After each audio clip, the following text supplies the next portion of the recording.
سرکار علیہ الصلوۃ والسلام جب مسجد اقصی میں پہنچے تو حضور علیہ الصلوۃ والسلام نے اپنی سواری مبارک، جہاں نبی اپنی سواریاں باندھتے تھے، سرکار علیہ الصلوۃ والسلام نے اپنی سواری کو وہاں باندھا۔ اب سارے نبی وہاں پہ موجود ہیں اور سرکار علیہ الصلوۃ والسلام کی آمد کا انتظار ہو رہا ہے۔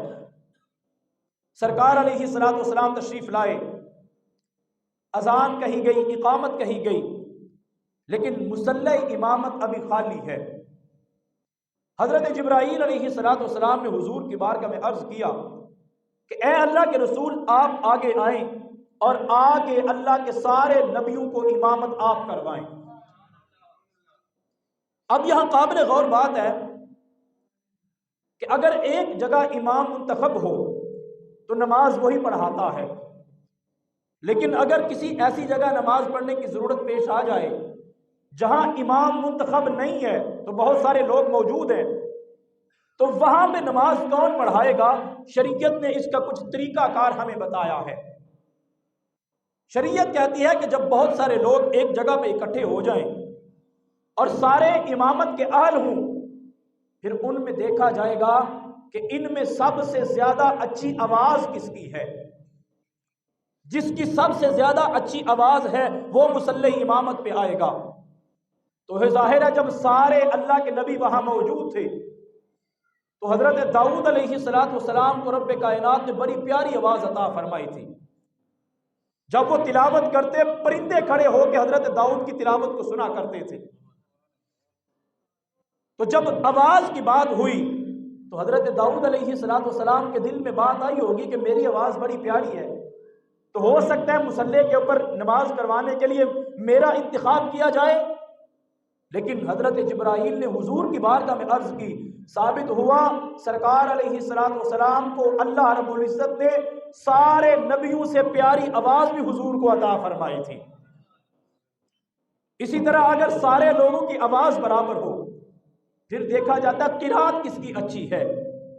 تو قرات کے اندر اگر دیکھا جائے تو اللہ تعالیٰ نے نبیوں کو بڑی پیاری قرات عطا فرمائی تھی، لیکن قرات کی بات ہوئی پھر بھی حضور علیہ السلام مصلی امامت میں تشریف لائے۔ ثابت ہوا قرات بھی سب سے زیادہ اچھی میرے مصطفیٰ کی تھی۔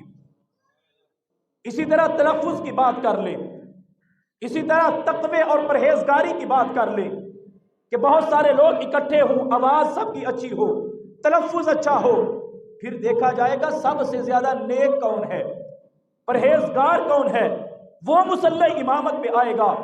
اب جب پرہیزگاری کی بات آئی تو پھر بھی حضور علیہ السلام مصلی امامت پہ آئے تو پتہ چل گیا سارے نبیوں کی پرہیزگاری اپنی جگہ، لیکن انبیاء کے اندر سب سے زیادہ پرہیزگاری اللہ کریم نے میرے مصطفیٰ کو عطا فرمائی تھی۔ اسی طرح اگر سارے لوگ پرہیزگاری میں برابر ہوں، آواز بھی اچھی ہو، تلفظ اچھا ہو، قرات اچھی ہو، سارے نیک ہوں، پھر دیکھا جائے گا سب سے زیادہ خوبصورت کون ہے، سب سے زیادہ حسین کون ہے، اسے مصلی امامت میں کھڑا کیا جائے گا۔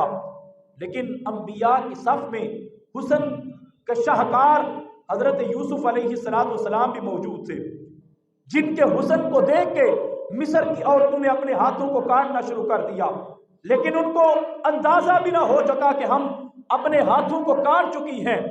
اتنا حسن اللہ کریم نے حضرت یوسف علیہ السلام کو عطا فرمایا تھا، لیکن جب حسن کی بات آئی یوسف علیہ السلام بھی پیچھے رہ گئے، مصلی امامت میں پھر بھی میرے مصطفیٰ علیہ السلام تشریف لے آئے۔